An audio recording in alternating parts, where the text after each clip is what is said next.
আমার জায়গাতে আমি বারবারই একটা কথা বলছি যে জেরিন হয়ে ওঠাতে যতটুকু আমার পরিশ্রম ছিল ঠিক ততটুকু শিহাব ভাইয়ের পরিশ্রম ছিল। আমার এখনও মনে আছে আমি প্রথম দিনই বকা খেয়েছিলাম যেদিন আমি রিহার্সেলে গিয়েছিলাম, এবং টানা 1 মাস রিহার্সেল হয়েছে।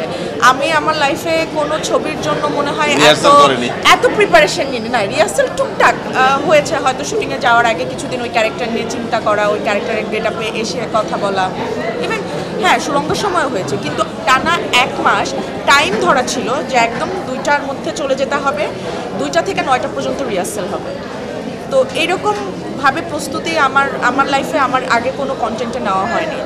এবং আমি মনে হয় শুটিংয়ে যে আর বকা খাইনি, যা বকা আমি 1 মাসে প্রতিদিন। এবং অনেক জেরিন চরিত্র নিয়ে এমনও কথা হয়েছে, জেরিন কীভাবে বেড়ে উঠেছে, জেরিন কিভাবে কথা বলবে, জেরিনের যেগুলো অনেক কিছু তো একটা গল্প যখন বলা হয় অনেক কিছু তো আসলে অনেক ডিটেইলিংয়ে দেখানো হয় না, কারণ এত বড় গল্প আমরা একটা এত বড় একটা জীবনের গল্প দেখাই মাত্র 2.5 ঘন্টায়। আমাদের জীবন তো কত লম্বা, তো মাত্র 2.5 ঘন্টার মধ্যে জীবনের গল্প দেখানো হচ্ছে। তো অনেক কিছু হয়তো দেখা যায় যে আমরা পেছনের অনেক কথা অত দেখাই না।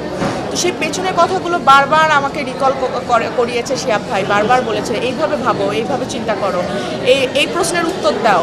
এবং অনেক সময় এরকম হয়েছে আমি একভাবে ভাবছি, শিহাব ভাই একভাবে, সে ভাবছে তুমি এটা কেন ভাবছো আমাকে বলো, বলছি ভাই আমি এই কারণে ভাবছি।